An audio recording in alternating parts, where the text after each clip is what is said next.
Hello. नमस्कार। क्या आप मुझे सुन पा रहे हैं, मुझे देख पा रहे हैं?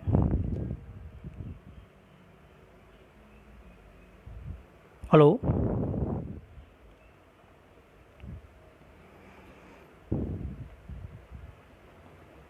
कुछ कमेंट्स या कुछ टाइप करके भेजिए तो मुझे पता चले कि मेरी फेसबुक पोस्ट पे भी क्या मेरे मित्र वो लोग देख पा रहे हैं कि नहीं।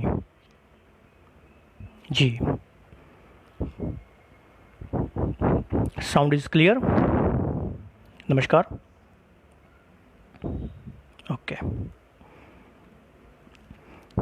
मेरी फेसबुक वॉल पे भी ये क्या दिख रहा है, कुछ मेरे मित्र फेसबुक पेज से जो है। जी।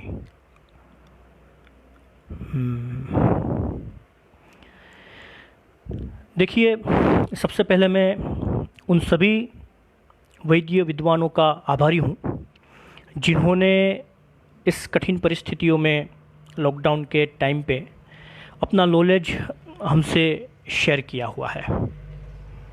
और ऐसे संगठन जैसे ये विश्व आयुर्वेदिक संगठन है, ऐसे बहुत सारे संगठनों ने हमको कुछ नॉलेज मिल पाए ऐसे प्रयत्न किए हैं, और हम जैसे वैद्य को भी उसमें कुछ अपना सहयोग दे पाए, इसलिए एक प्लेटफॉर्म दिया है। उसका हम बहुत बहुत आभारी है, उसका बहुत बहुत धन्यवाद। देखिए, आयुर्वेद जो है वो एक होलिस्टिक साइंस है। आयुर्वेद को हम अध्यात्म और स्पिरिचुअल से अलग करके देख नहीं सकते हैं। और लेकिन अगर हमें इस ज़माने में लोगों को कुछ समझाना है, बताना है, तो मैं ऐसा मानता हूँ कि हमें हमारी कुछ टर्मिनोलॉजी जो है वो थोड़ी मॉडर्न यूज़ करनी पड़ेगी।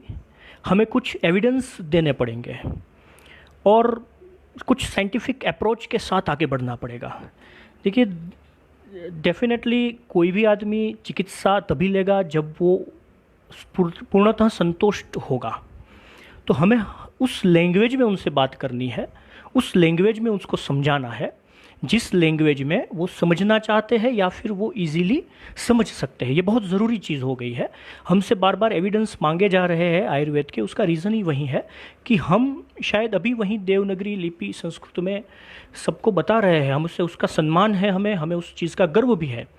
लेकिन समय के साथ हमें कुछ अपने आप में परिवर्तन भी लाना बहुत ज़रूरी हो गया है।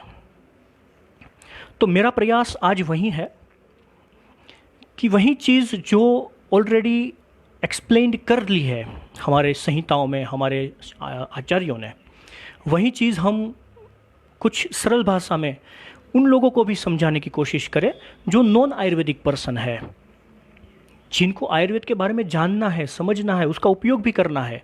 लेकिन उसके ऊपर ट्रस्ट कब बैठेगा? जब वो उसको समझ पाएंगे। और समझ आदमी वहीं तभी सकता है जब हम उसको उसकी लैंग्वेज में समझाने की कोशिश करें। Communication is most important thing and और इसी से हम उस अपना नॉलेज भी शेयर कर पाए, उसी से हम आयुर्वेद का प्रचार और प्रसार भी कर पाए। तो मैं कुछ कोशिश करता हूँ, कुछ बेसिक पॉइंट्स है। देखिए, इस जीव सृष्टि को दो चीज़ों में डिवाइड किया गया है। मैं शुरुआत कर रहा हूँ अब, अपने बात रख रहा हूँ, अपने व्यूज़ रख रहा हूँ। मैं चाहता हूँ कि जो भी सीनियर वैद्य वगैरह है, जो भी विद्वान लोग हैं, वो इस पे ऊपर मुझे सजेशन भी दे सकते हैं और मेरी कोई गलती है तो मुझे करेक्ट भी करें। देखिए, जीव सृष्टि को दो पार्ट में डिवाइड किया गया है। एक तो है प्लांट और दूसरा है एनिमल। सामान्य तौर पे हम ऐसा कह सकते हैं। एनिमल के अंदर भी बहुत सारे अलग अलग फिर डिवीज़न आएंगे, प्लांट के अंदर भी आएंगे। ठीक है, हम एक दूसरे के ऊपर आधारित है और वही प्रकृति है हमारी। प्लांट जो है,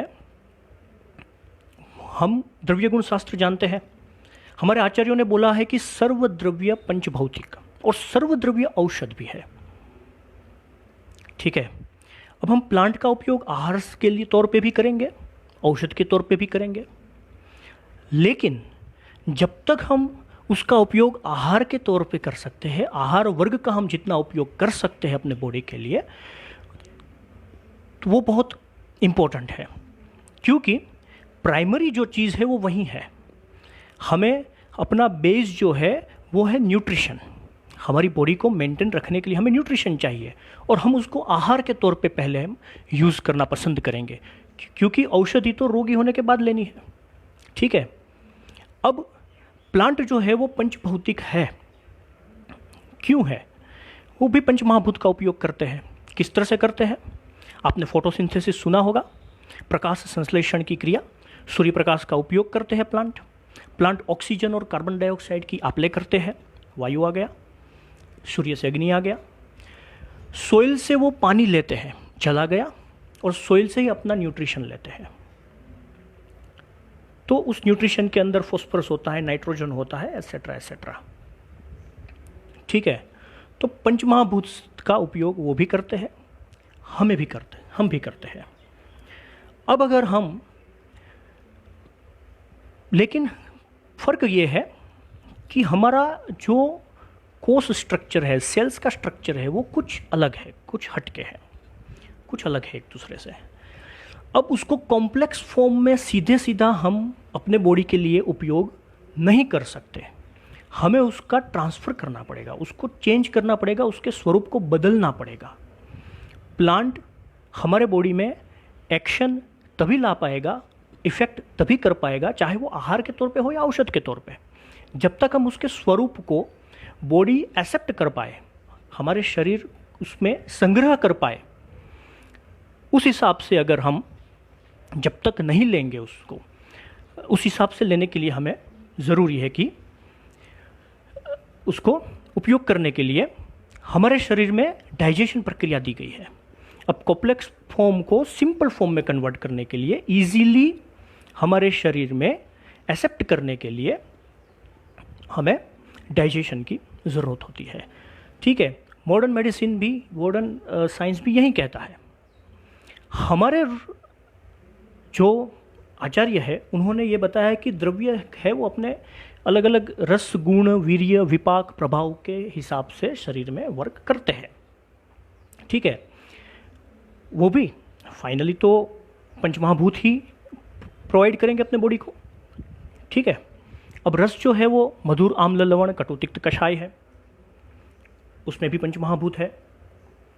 अब हमने कोई प्लांट लिया, कोई भी आहार लिया, उसको शरीर के अंदर एक्सेप्ट करने के लिए, कन्वर्ट करने के लिए जो डाइजेशन रिक्वायरमेंट है, उसको हमने आयुर्वेद के अंदर बताया है अवस्थापाक। अलग अलग प्रकार की अवस्थापाक होती है, और वहीं होता है एक प्रकार से विपाक, अवस्थापाक और निष्ठापाक। अब ये अवस्थापाक है, मैं आपको इसलिए बता रहा हूँ कि देखिए, जब तक हम ये नहीं समझेंगे कि प्लांट है वो इजीली एक्सेप्टेबल फॉर्म में किस तरह से कन्वर्ट होते हैं, तब तक वो किस तरह से एक्शन करेंगे अपनी बॉडी में, वो भी हम नहीं समझ सकते। तो उसको, उसके फॉर्म को, उसके स्वरूप को कन्वर्ट करने के लिए एक बहुत अच्छा मैकेनिज्म हमारे बॉडी में दे दिया है कुदरत ने, वो है डाइजेशन सिस्टम, अवस्थापाक। अब 3 प्रकार की अवस्थाओं में उसका डाइजेशन होगा, अपने शरीर में एक्सेप्ट करने के लिए वो अवेलेबल हो जाएंगे अपने बॉडी के लिए। किस तरह से?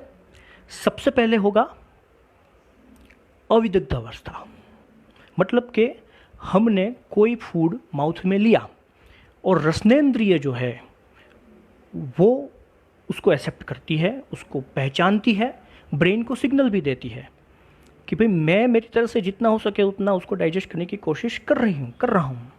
अब आप आगे देखो तो हमारे जो पचमानाशय है वो एक्टिव हो सकते हैं। तो पहला फॉर्म हो गया अविदग्ध अवस्था, उसके अंदर अग्नि डायरेक्ट इन्वॉल्व नहीं है, इसलिए उसको वो अविदग्ध अवस्था हम कह सकते हैं। मधुर रस का स्पेशली निर्माण होता है और उसके अंदर मेनली जल और पृथ्वी महाभूत बनते हैं। दूसरी बात आई पचमानाशय, विदग्ध अवस्था।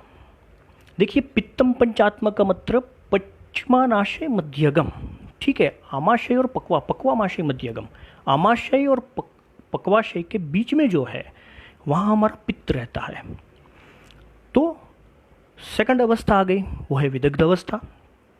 अब यहाँ क्या होगा, यहाँ गैस्ट्रिक जूस, हाइड्रोक्लोरिक एसिड हम कह सकते हैं, इन आयुर्वेद की भाषा में बोले तो पित्त रहेगा, ठीक है, जो पचन के लिए हमें उपयोगी होता है। वो उसको कन्वर्ट करने की कोशिश करेगा, लेकिन यहाँ पे आम्ल रस होगा, इसलिए यहाँ पे जो डाइजेशन होगा वो आम्ल विपाकी होगा। Hope you are or agree with me. You what I want to inform you. अब उसके अंदर बनेगा पित्त, तेज महाभूत, अग्नि महाभूत। अब इसके बाद नेक्स्ट आएगा पक्वाशय। ये जो भी यहाँ पे पचन हो गया उसको आगे जाके पक्वाशय में जाना है, वहाँ पे वो सार भाग, किट भाग का उसमें बाइफर्केशन होगा। जो भी ज़रूरी चीज़ें हैं वो एक्सेप्ट होगी, बाकी की चीज़ें किट भाग में परिवर्तन होगी। इसके अंदर कटु विपाक होगा। त्रिधा विपाको द्रव्यस्य स्वादु आम्ल कटुकात्मकः, ठीक है। तो मधुर विपाक हो गया, आम्ल विपाक हो गया, कटु विपाक हो गया। पहले में बन गया पृथ्वी और जल, बीच में अग्नि, तीसरे में वायु और आकाश। अब हमने पंचमहाभूत पा लिए, हमने ले लिए पंचमहाभूत प्लांट से ही, आहार से ही, ठीक है। इसीलिए आहार को रस प्रधान बोला है। अब सबसे इंपॉर्टेंट चीज़ हम कहते हैं रोग के अंदर सर्वे रोगा मंदे रग्नो भवति, क्यों कहते हैं? यही चीज़ है कि जब तक विदग्ध अवस्था के अंदर पित्त है वो प्रॉपरली वर्क नहीं करेगा, जब तक हमने जो लिया है उसको अच्छे से अग्नि नहीं मिलेगी, तब तक वो अच्छे से कन्वर्ट नहीं होगा उस फॉर्म में जिस फॉर्म में हम उसको चाहते हैं कन्वर्ट करना, ठीक है, जिस फॉर्म में हम उसको बॉडी को न्यूट्रिशन प्रोवाइड कर सकते हैं। इसीलिए सर्वे रोगा मंदे रग्नो भवति बोला है। और इस अवस्था के अंदर बनेगा आम, अगर वो अच्छे से डाइजेस्ट नहीं हुआ तो। अब यही आम जो है वो आगे जाके रोग का मुख्य कारण बनता है। तो देखिए कितना अच्छा हमारे ऋषि मुनि आचार्यों ने बताया है। सबसे पहले हमको आहार वर्ग ही बताया है, हमको सुखधान्य, समिधान्य, फल वर्ग, शाक वर्ग, जल वर्ग, ठीक है, सब आहार के बारे में ही सबसे पहले बताया है। औषध तो हमें बाद में बताई है। उसका रीज़न ही यही था कि वो जानते थे कि जब तक हम आहार से ही न्यूट्रिशन ले लेते हैं अच्छे तरीके से, तब तक हमें औषधियों की रिक्वायरमेंट नहीं रहेगी। अब औषधि भी वीर्य प्रधान है, औषधि जो है वो वीर्य प्रधान है। वो कैसे है वो मैं आपको बताता हूँ आगे जाके। अब I hope audio is okay. Hello, क्या मुझे कोई मैसेज करके बता सकता है कि मेरी आवाज़ सही आ रही है या नहीं? हेलो,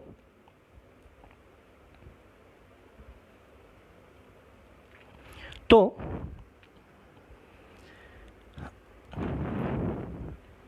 इस हिसाब से हम आ गए अब आहार के बारे में। अब ये जो है ये सब हमारे प्राइमरी मेटाबोलाइट्स है। ये बात जो है वो मेटाबॉलिज्म के साथ हम कोरिलेट कर सकते हैं। देखिए जो भी नए संशोधन या जो भी नई मेडिकल टर्मिनोलॉजी या जो कुछ भी आया है वो ऑलरेडी एक्सप्लेन्ड हो चुका है संहिता के अंदर। सिर्फ उसके अंदर कुछ ज़्यादा तथ्य, कुछ ज़्यादा एविडेंस ऐड करके उसमें रिसर्च हुई है, और मुझे नहीं लगता कि कुछ एक्स्ट्रा है। इसीलिए कहते हैं कि हेलो हेलो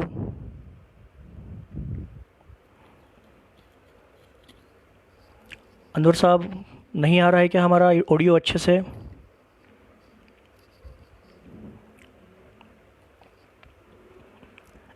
इसीलिए हम कहते हैं कि सिर्फ अंदाज़े बयां अलग नहीं होता है।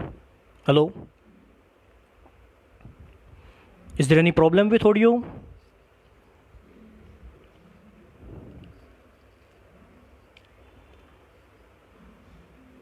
Hello?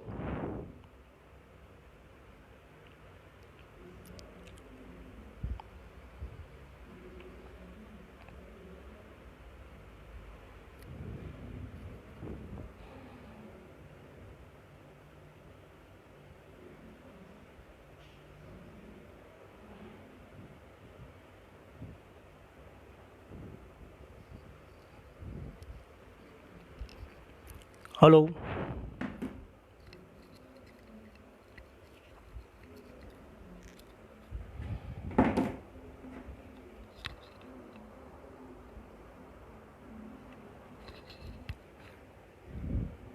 Hello? Hello? Hello?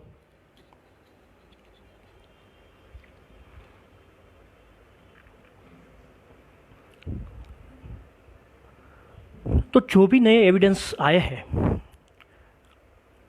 जो भी नए रिसर्च हुए, साइंटिफिक व्यू से हमें आयुर्वेद को देखना ज़रूरी है। अब सिर्फ अंदाज़े बयां अलग होता है हर बातों का, वरना इस दुनिया में कोई बात नई बात नहीं है। देखिए, ये मैं आपको इसलिए बताना चाहता हूँ क्योंकि मैं ऐसा मानता हूँ कि हमारे ऋषि मुनियों ने ऑलरेडी हमको बेसिक सब कुछ बता दिया है। अब ये प्लांट जो है, हमने जो भी आहार वगैरह ले लिया, उसको हम अभी प्राइमरी न्यूट्रिशन जो हमें चाहिए, प्राइमरी मेटाबॉलिक चाहिए, जैसे कि कार्बोहाइड्रेट्स है, प्रोटीन्स है, विटामिन्स है, वो हमें मिल गया। अब यहाँ तक ठीक है। अब मान लो विदग्ध अवस्था में अच्छे से उसका डाइजेशन नहीं हो पाया है, तो वहाँ पे आम फॉर्म होता है, तो उसका उपाय हमें बता दिया है। देखिए, अनौषध चिकित्सा ही हमें बताइए सबसे पहले तो कि भाई आप उसका लंघन करवा दो। लंघन से क्या होगा? लंघन से होगा कि वायु अच्छे से अग्नि को प्रदीप्त करेगा। उस दौरान हम उसको दीपन पाचन औषधि भी दे सकते हैं। तीसरी चीज़ हम कर सकते हैं कि निदान परिवर्जन कर लेते हैं, तो वापस हमारी अग्नि ठीक हो जाएगी। जब अग्नि ठीक हो जाएगी तो हमें जो भी न्यूट्रिशन चाहिए वो मिल जाएंगे। न्यूट्रिशन मिलेंगे तो टिश्यू फॉर्म जो है वो प्रॉपरली होगा, रस, रक्त, मांस में दस्ती, मज्जा और शुक्र। और हम बहुत ही माइन्यूट बात अगर देखें तो हमारे जो सेल्स है, कोश है, उसको प्रॉपरली न्यूट्रिशन मिलेगा। और इसीलिए एंटीऑक्सीडेंट का काम वही होता है कि ऑक्सीडेशन के दौरान जो डैमेज होता है सेल्स को, वो प्रिवेंट करती है। अब क्षणभंगुरवाद आप जानते हैं कि हर समय हमारे बॉडी के अंदर कुछ कोश है वो डैमेज होते हैं, कुछ नए कोश बनते रहते हैं।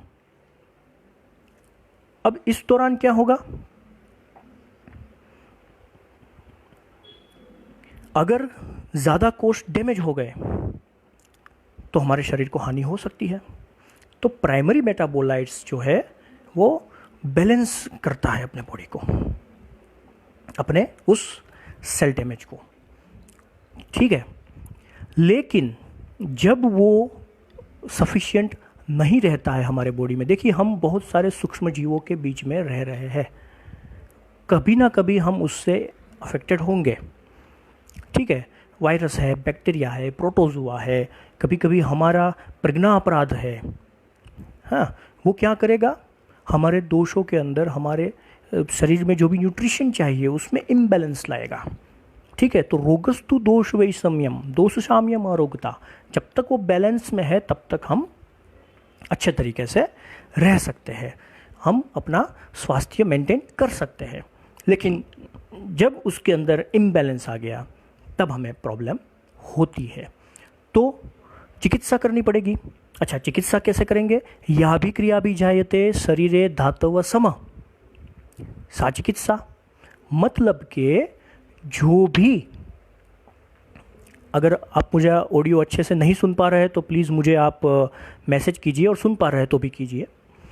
तो जो भी हमें या भी क्रिया भी जायते शरीरे धातव समा, जो भी ऐसी औषधि, जो भी ऐसी चीज़ है जो हमारे बॉडी में बैलेंस बना के रखे, वही चिकित्सा है।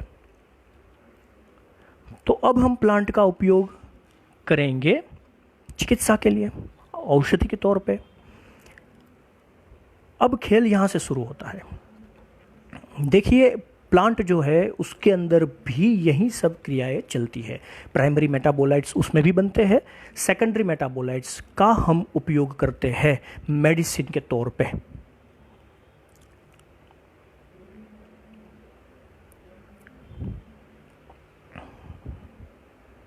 हेलो, क्या आप मेरी आवाज़ सुन पा रहे हैं? प्लीज़ मुझे आप मैसेज कीजिए।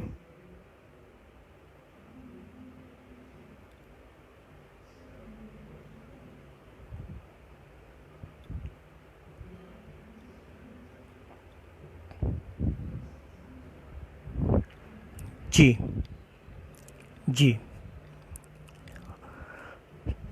तो अब हम उसका औषध की तरह यूज़ करेंगे। अब औषध वीर्य प्रधान है ऐसा हम कहते हैं क्योंकि वो पोटेंट है ऑलरेडी। उनको इस प्रकार की अलग अलग अवस्थाओं से गुजरना नहीं पड़ेगा।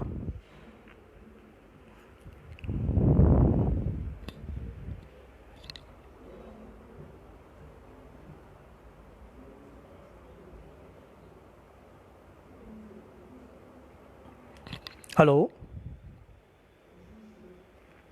हेलो।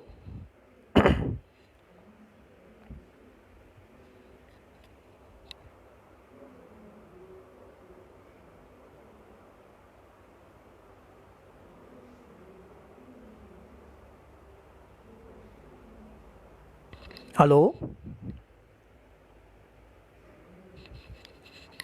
Hello hello hello.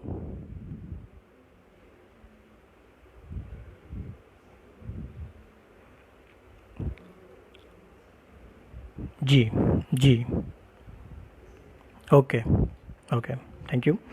तो अब हमें अलग अलग द्रव्य बताए हैं हमारे शास्त्रों में। जी, तो बताया है कि शमन कोपन स्वस्थहितम द्रव्य इति त्रिधा। 3 प्रकार के औषध बताए हैं, 3 प्रकार के द्रव्य बताए हैं। ठीक है, और वो भी पंचमहाभूत से ही संलग्न होते हैं। कुछ है वो हमारे दोषों को शमन करता है, कुछ कोपन करता है, कुछ हमारी को बताता है।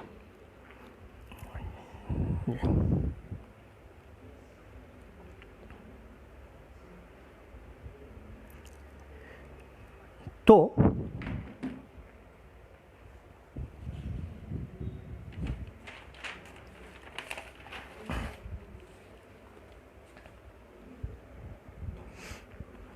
अब जो भी इम्बैलेंस आ चुका है हमारे बॉडी के अंदर, उसको हम बैलेंस कैसे कर पाएंगे?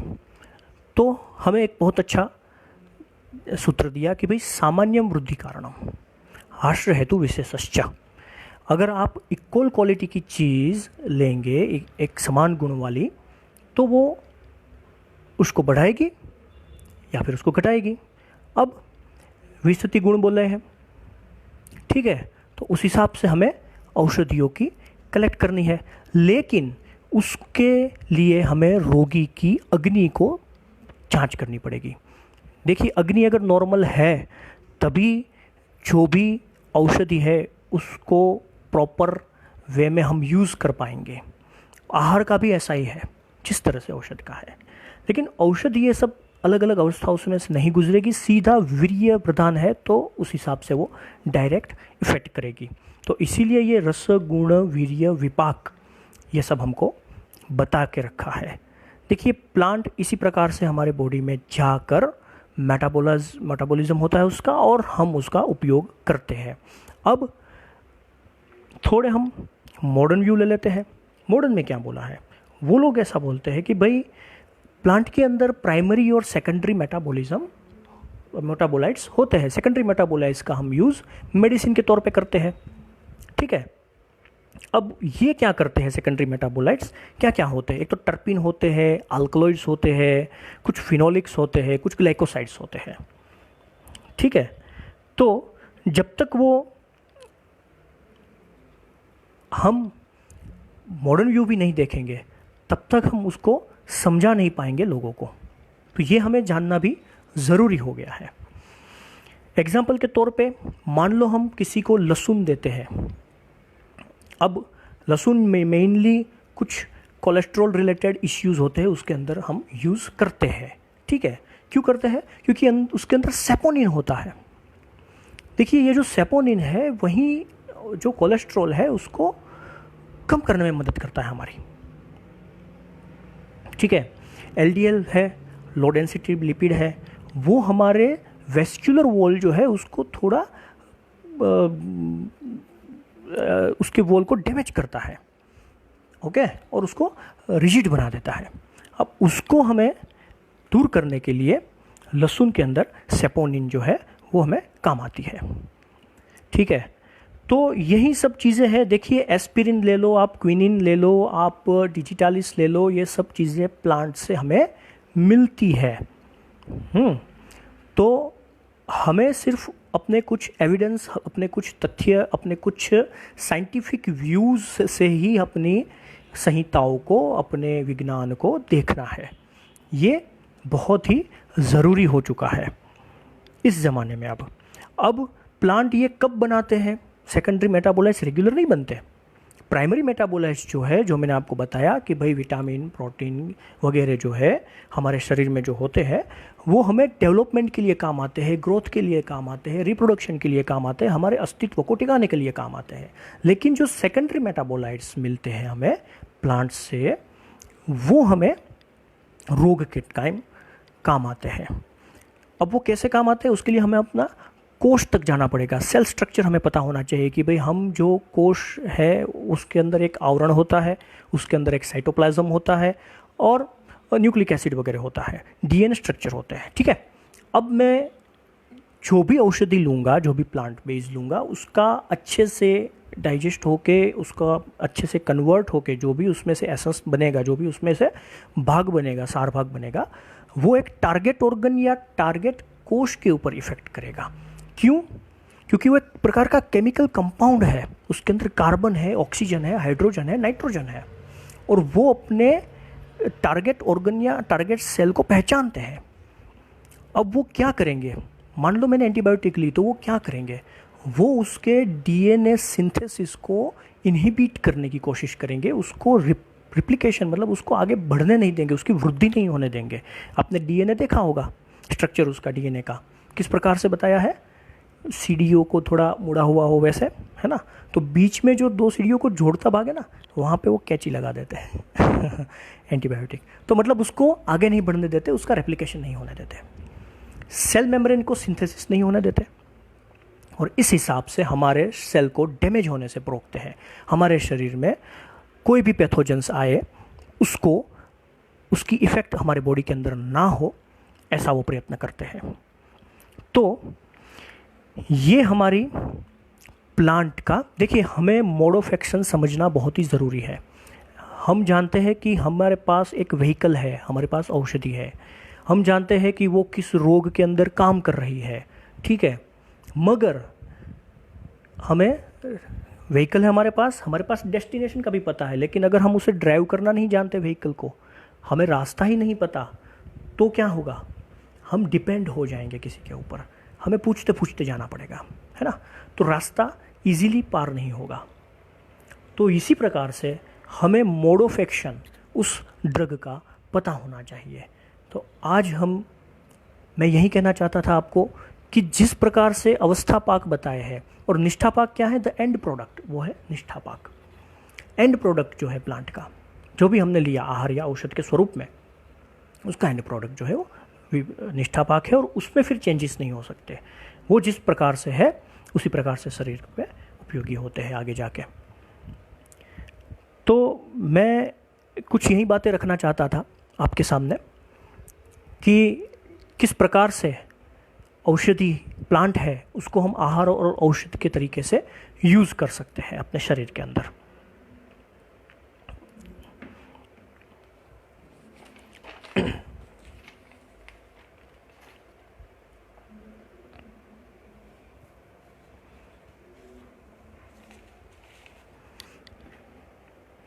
हेलो, पूरे इस बात के दौरान मुझे किसी के मैसेज वगैरह नहीं आए खास, तो मुझे नहीं लगता कि मैं आप तक पहुंच पा रहा हूं, इसलिए थोड़ा डिस्टर्ब हूं।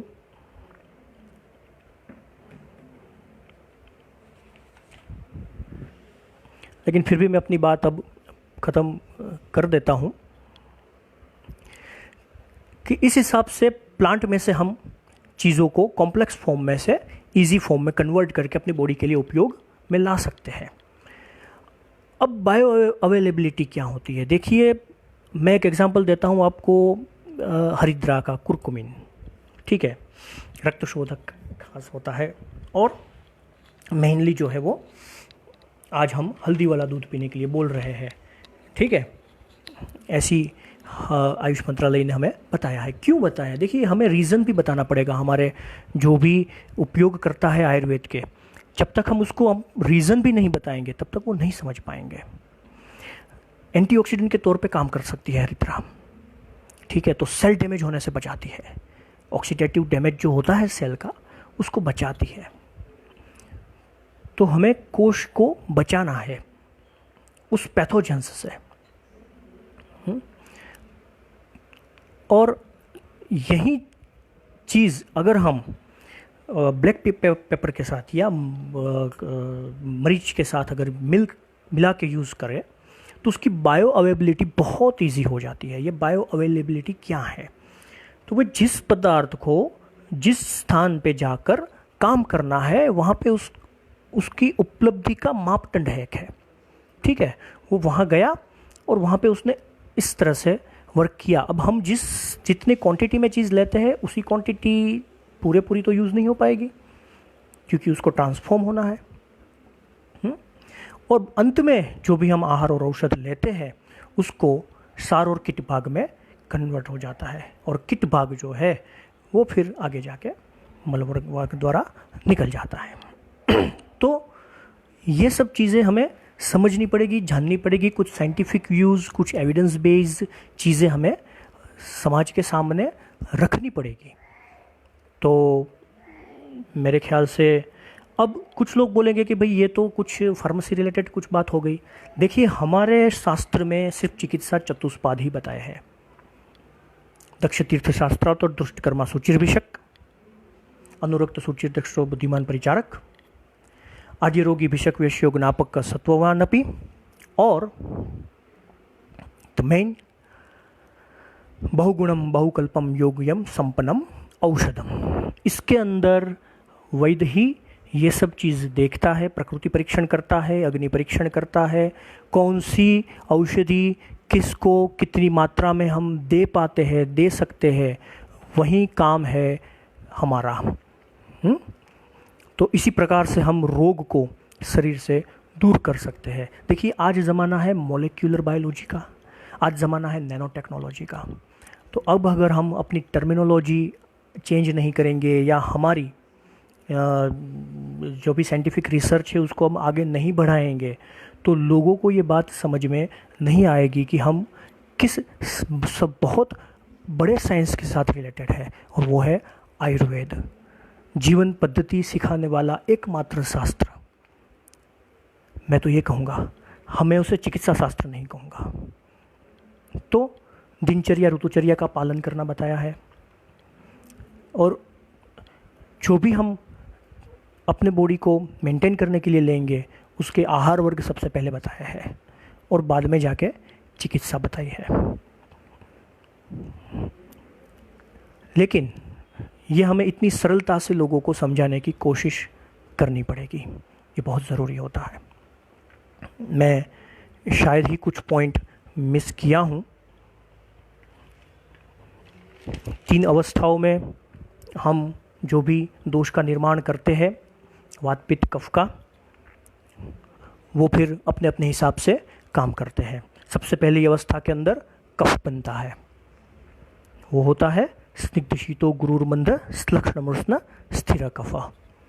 उसके बाद की अवस्था में पित्त बनता है, सस्नेह तीक्ष्णोष्ण लघु विश्रम श्रम द्रवम, और लास्ट में बनता है तत्र रुक्षो लघु शीतम खर सूक्ष्म चलो अनिल।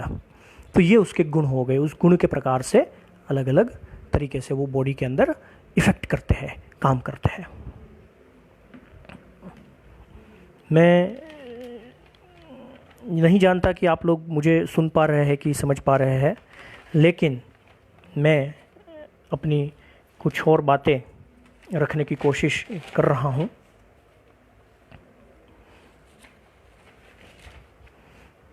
एक और एग्ज़ाम्पल हम लेना चाहेंगे, वो है मस्टर्ड ऑयल। तिल तेल हमको बेस्ट क्यों बताया है? क्यों बताया तिल तेल हमें बेस्ट? जी, उसका रीज़न यही है कि वो जो है वो रेगुलेट करता है सेल प्रोडक्शन को। जो अनकंट्रोल्ड सेल प्रोडक्शन होता है उसको मैनेज करता है, उसको रेगुलेट करता है, क्योंकि उसके अंदर कुछ इस प्रकार के अमीनो एसिड होते हैं, उसके अंदर कुछ इस प्रकार के ग्लाइकोसाइड्स होते हैं, और इसीलिए उसको हम एंटीऑक्सीडेंट भी बोल सकते हैं। हम जानते हैं कि वेजिटेबल में और फलों में कुछ कलर होते हैं, वो क्यों होते हैं? उसके अंदर कैरोटेनॉइड्स होते हैं जो उसको कलर प्रदान करते हैं, और वही चीज़ हमारे लिए ज़रूरी है। इसीलिए हम कहते हैं कि भाई छिलकों के साथ खाइए। क्यों? क्योंकि छिलकों में वो चीज़ें ज़्यादा मौजूद होती है जो सेकेंडरी मेटाबोलाइट्स है प्लांट वगैरह के, वो उसके अंदर ज़्यादा रहते हैं, जो हमारे शरीर के लिए बहुत ही इम्पोर्टेंट होते हैं। तो मैं और एक चीज़ बताना चाहूँगा कि कुछ फ्री रेडिकल्स हमारे बॉडी में बनते हैं, उसको दूर करने के लिए भी हमारे पास प्लांट के पास फ्लेवोनॉइड्स है। देखिए, ये हर चीज़ जो है वो सेकेंडरी मेटाबोलाइट्स है, वो फ्लेवोनॉइड्स है। तो वो जो फ्लेवोनॉइड्स है वो हमारे वेस्कुलर सिस्टम जो है उसको, जो फ्री रेडिकल्स हमारे वेस्कुलर सिस्टम को डैमेज करना चाहती है, उसको वहाँ से दूर कर देगी और आर्थरोस्क्लेरोसिस को बचाती है। तो कुछ पॉइंट मैंने यहाँ पे बताया है। अब इस प्रकार से हम अपने कोष को बचा सकते हैं, एजिंग प्रोसेस से बचा सकते हैं और अपनी आयु की आवरदा बढ़ा सकते हैं, हम हेल्दी रह सकते हैं। और यही होता है प्लांट का बॉडी के अंदर एक प्रकार से, किस प्रकार से वो अपने बॉडी में वर्क करता है, एक्शन है उसका। ठीक है, तो हम उसको अवस्था पाक के साथ जोड़ सकते हैं।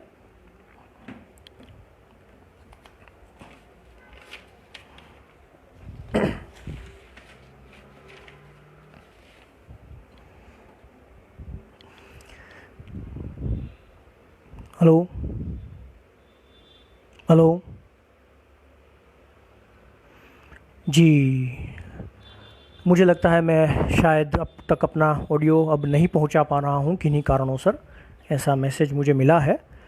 तो मैं अपनी बात यहीं पे रखना चाहूँगा और बहुत बहुत धन्यवाद जो ये अपॉर्चुनिटी दी है मुझे विश्व आयुर्वेदिक संगठन ने, कि मैं कुछ आपसे वार्तालाप कर पाऊँ, अपने आप को आपके सामने रख पाऊँ।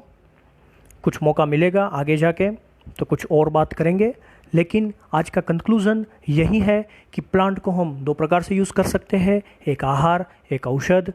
प्राइमरी मेटाबोलाइट्स आहार से मिल सकते हैं, सेकेंडरी मेटाबोलाइट्स औषधि के रूप में हम लेते हैं, प्लांट में से ही लेते हैं। आहार जो है वो रस प्रदान होता है, औषधि जो है वो वीर्य प्रदान होती है। आहार जो है वो अलग अलग अवस्था काल से प्रसार होता है, विदग्ध अवस्था, दग्ध अवस्था, अविदग्ध अवस्था, विदग्ध अवस्था और पक्वावस्था, और लास्ट में जो है औषधि है वो वीर्य प्रदान होती है। तो यही मैं कहना चाहता था, और उसके लिए सुनने के लिए बहुत बहुत धन्यवाद। प्रणाम। जय धन्वंतरी।